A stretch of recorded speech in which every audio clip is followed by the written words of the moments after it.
If you can read this, you can get a good job with high pay. So thinks a sign in the subway. Think twice when letters disappear into commodity's dark hole. No turning back from that career. This counterspell may save your soul.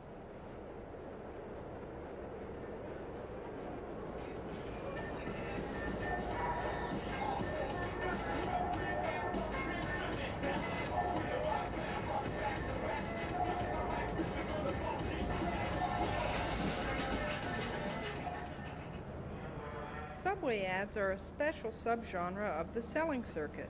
They stare down a captive audience of 5 million strap hangers a month. They usually feature primitive design, garish colors, and the hard sell pitches that went out of fashion in the Sputnik era. Hope, fear, need, and greed are the pathways to our pocketbooks. The art of huckstering nudges us along to the point of purchase. Imagine if this money and persuasive talent were spent on education or job retraining. Take a product not essentially different from any other. Gooey gum, ball-bearing beer, or Horatio Alger Word Processing Institute. A new product is a go-to activity for the company. The company's salesmen scamper to an ad agency.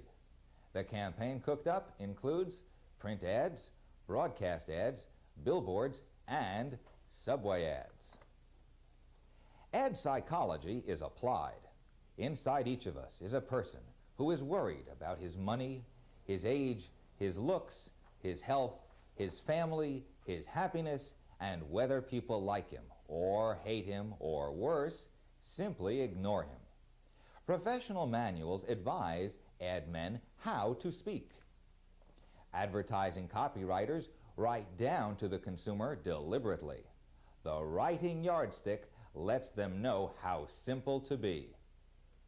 If you use no more than 17 words in a sentence, 150 syllables per 100 words, and 6 personal references per 100 words, even a poor reader will get it. The ad agency applies psychology in a strategy. One manual summarizes strategy as getting attention, interest, desire, and action. The ad has to grab the consumer's attention. Attention-getting devices include humor, sex, outrage, idiocy, and camp, which is especially prevalent in the subways. Although these have nothing to do with the product, no matter, people are watching. Get consumer interest.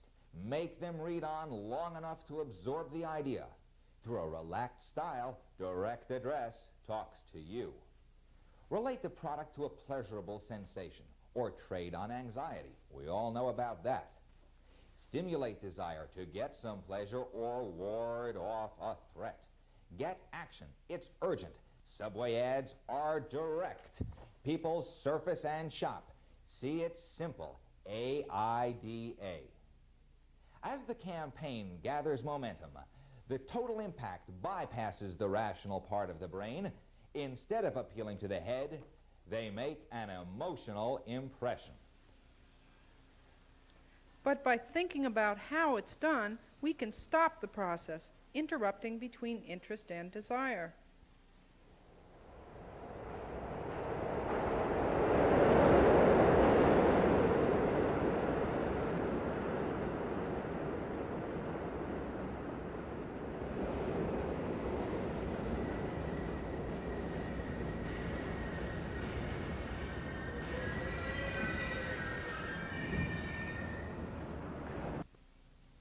We take the consumer interest out of the formula and turn it into critical interest. We divert it to get a new perspective. Diverted attention, desire, and action. We pay attention not to what's for sale, but to how we are sold. Our approach is depth analysis of devious advertising, or data.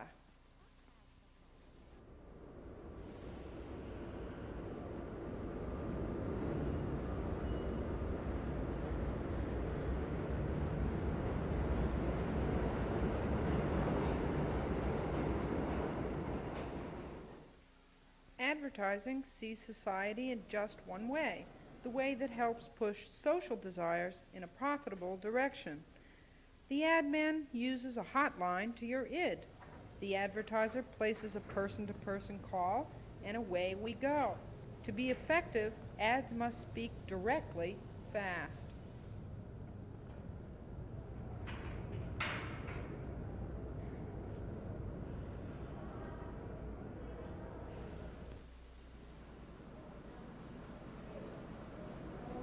So advertising relies on myths and stereotypes to transmit a message. Horatio Alger no longer dominates the dime novel, but he's alive and well on the subways, and he sells education.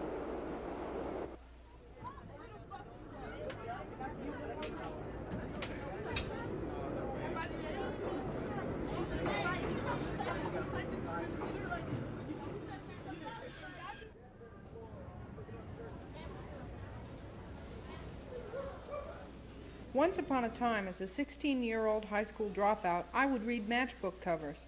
High school dropouts, you can earn big money and self-respect selling by phone or attending tractor-trailer training school.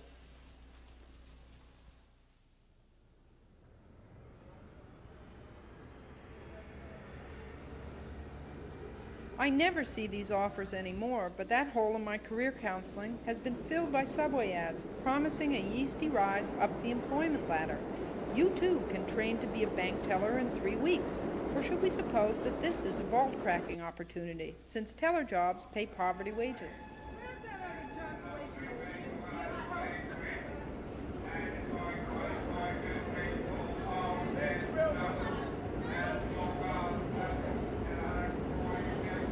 If I'm feeling especially clever, I examine the If You Can Read This ad and dream of a stenographic future writing in code.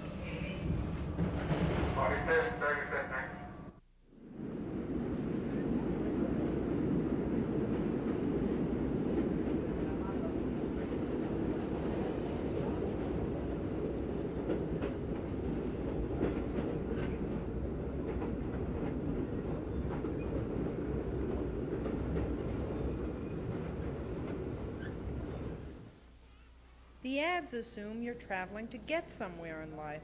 Maybe these schools can't get you a job, but they can change your feelings. The school ads promise intangibles.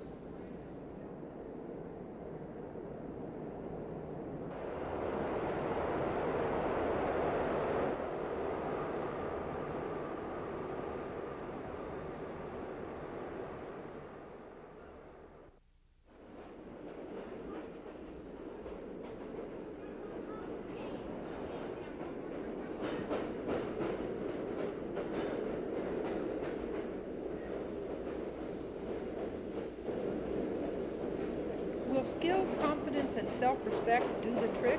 Can you spend $3,000 to $8,000 to find out?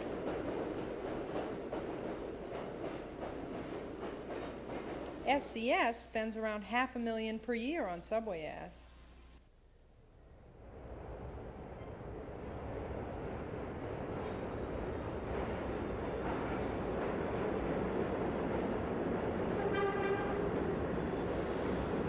My main objection to these ads is that they pressure all of us into being job-conscious, pushy, selfish, grasping, always thinking of our own advantage and looking for ways to get ahead.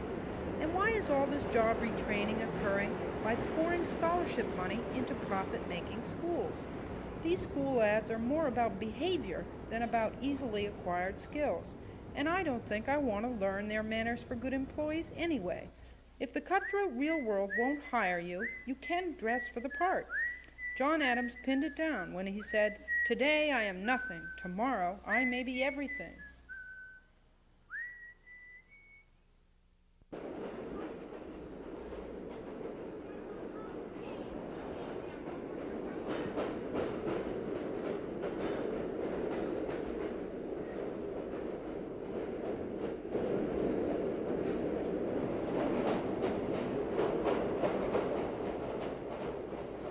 But will the job market be able to absorb you? You probably need experience. Who will give you a break? These ads play off your present dissatisfaction. Not difficult to do, since most people have plenty of beefs about work. But beyond stirring up your discontent, will your bright new world as a word processor really be an improvement?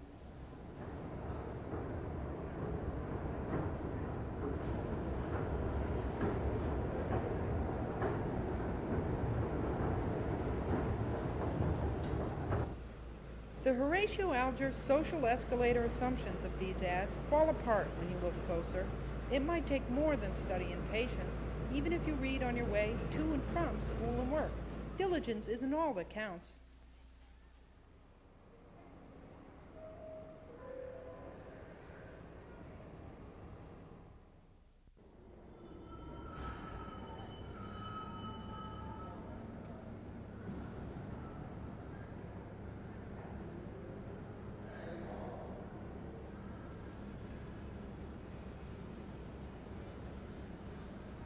Does wearing a suit to work equal status nirvana?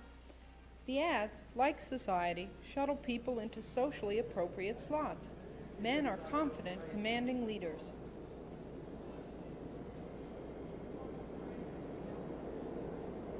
Women, as usual, are smiling adjuncts, good for clerical tasks and decoration.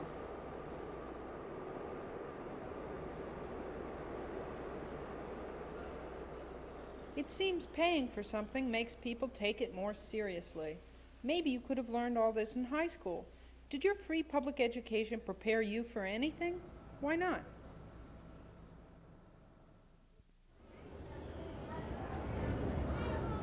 These ads subtly shift the responsibility for underemployment and bad jobs onto your shoulders. If you aren't insecure already, a little exposure to the education ad should make you quake. Of course, if you don't qualify for a grant, they'll make you pay, too.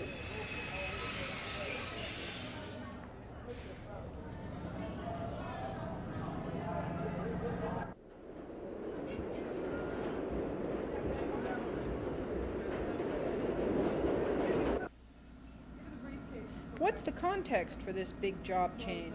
The break that Drake can't give you. More than skills count. Where you were raised, how you talk, your prior experience as drama club star, baseball captain, lead Girl Scout. Who you know. Class and privilege and contacts weigh your chances of good employment, but you won't pick up these things at business institutes. Often a certificate just isn't enough.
Subway advertising agency emphasizes that recall of ads is very good. Too squashed together to read, too polite to stare at each other's armpits, we raise our eyes to the heavens. At the edge of heaven, the hucksters congregate.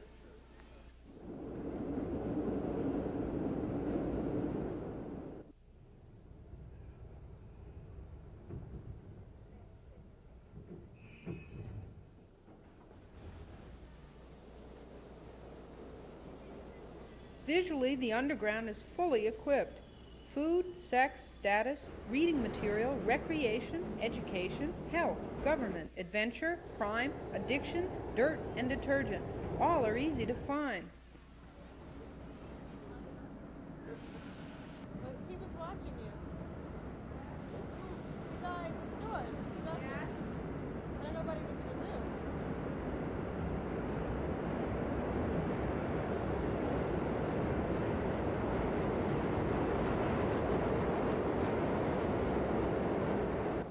We spend a lot of time waiting on the platform, and the ads are alert to this frustration.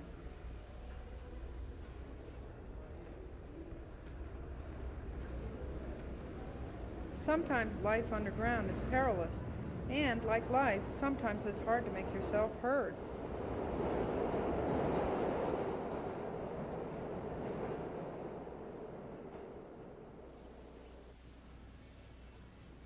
If you don't have skills, confidence, and self-respect, you might fall through the cracks.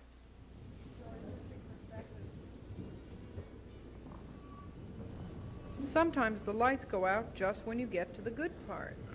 Next stop on this train, this is a double R train. The next stop will be 14th Street. Passengers for 23rd and 28th Street, take this train to 14th Street, cross over to the other side, and take the uptown train back. It's easy to tell by looking at ads in the subway that lots of people need better jobs. What else do we learn? Where to get food stamps, or how far the mayor will go for publicity.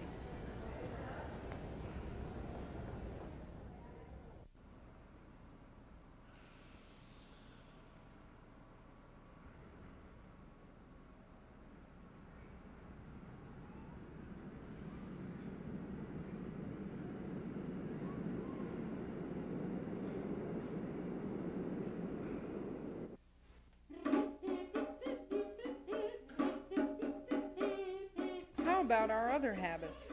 It's easy to sell through the stomach. Try living on beer and barbecue sauce, hormone chicken and chocolate cookies, chewing gum and cheese doodles for a week.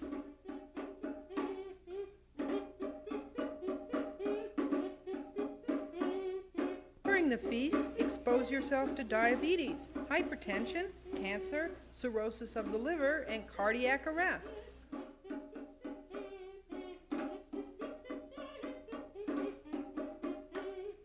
Beatrice Foods, which makes Tropicana, has been on a buying binge lately, although it already has $14 billion in sales.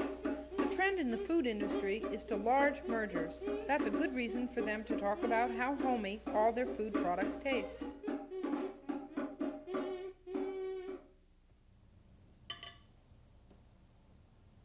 It takes $10 to $14 million in promotion to launch a new national brand. Convenience foods are all American. Or are they? Canned food in glass jars was first used extensively to feed Napoleon's armies. The can opener was invented in 1858. After the Civil War, canned food started to infiltrate the American diet. With it came the gradual rise of brand names and national ad campaigns.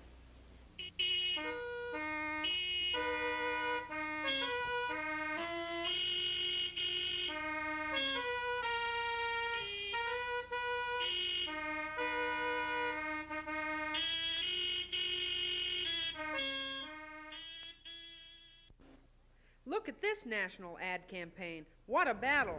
New pump tube toothpaste. Colgate's twin flavors look like missile silos, a call to patriotism and defense. Despite the military look, I think toothpaste pumps are a revolt against fitness. Squeezing a tube to extract the magic potion is too tough.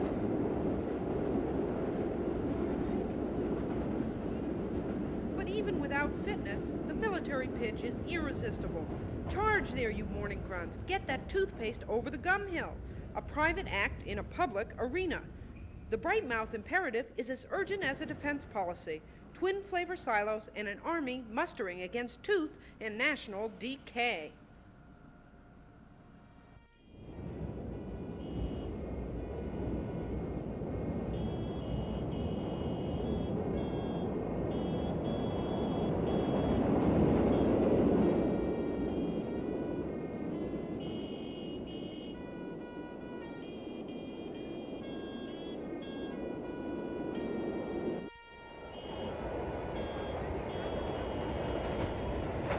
It's hard to sell something perfectly ordinary and just like every other soup, beer, toothpaste, or dress shirt. So ad men go to great lengths to develop different ad genres. Techniques include the interview, the story, the celebrity testimony, the lifestyle concept, and so on.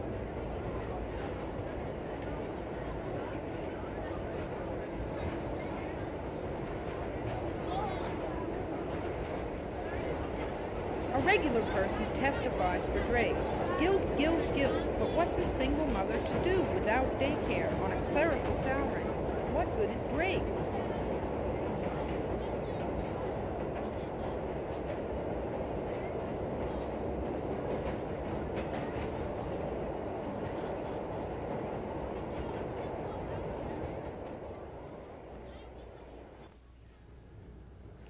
Let's look closely at another puzzling example of the story ad. What's the mystery about these cookies, courtesy of Woody Allen, film noir, and Edward Hopper? Not a whodunit, but a who ate it.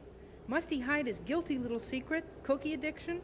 Or does this commuter need a sugar charge to make it home through the mean streets? What's the almost in Almost Home? Almost home baked? Eat them almost all before you get home? Almost the same as any other packaged cookie?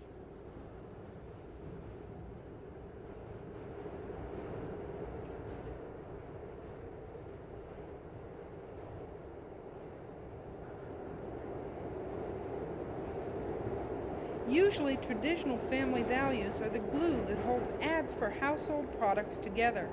Almost Home plays on the ambiguity of the adventurous single and the nostalgic hearth.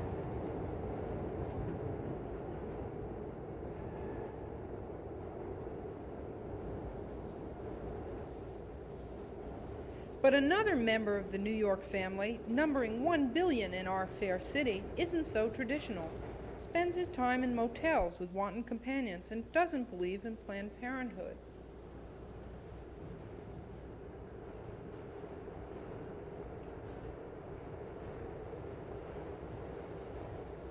More real life. Occupational hazards afflict subway conductor Armando Vargas and office worker Rosalind Snitto. Their simple testimony sticks with us. They're better known than Hester Prynne or Captain Ahab. Armando and Rosalind are our surrogate sufferers, struggling up Calvary on the subway.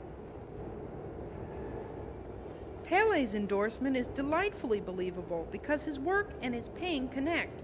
In cheerful, soothing blue, headache remedies are popular on the subway. You know why. Suggestible humans just might get one if they pause to think about it.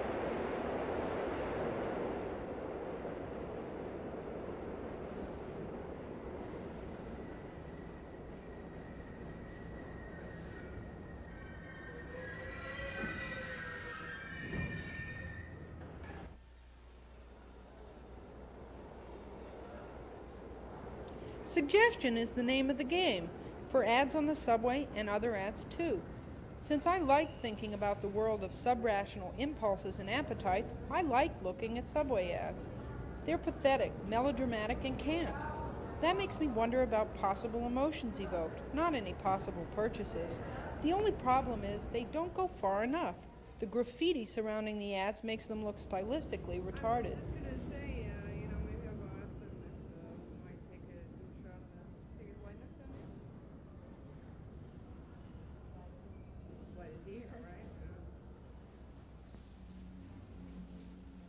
What we could use is counter voices, not just redoing the ads with graffiti, but a dose of counter propaganda.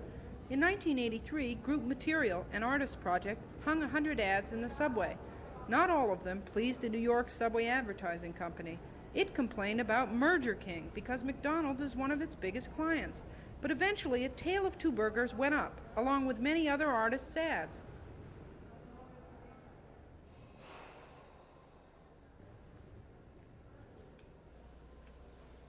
Thinking about other Subway ads I have yet to see, I imagine the future with an ad that speaks to the two-career family.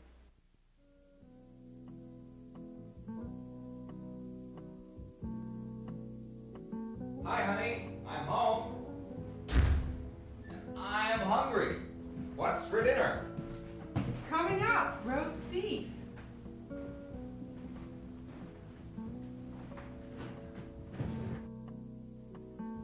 New hypodermic dinner. It's modern, convenient, no dishes, no mess. Perfect for busy career wives.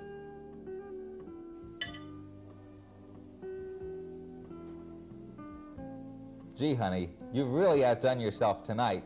I know already I'll want seconds.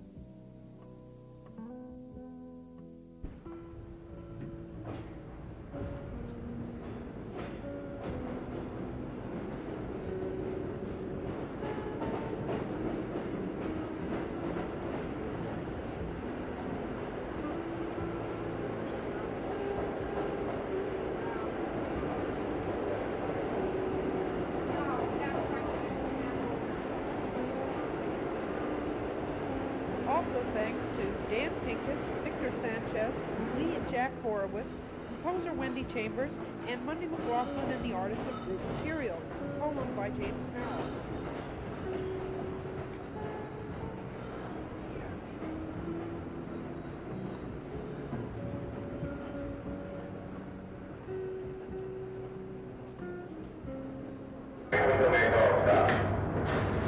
We are sorry for this inconvenience. We appreciate your patience and cooperation. Next stop,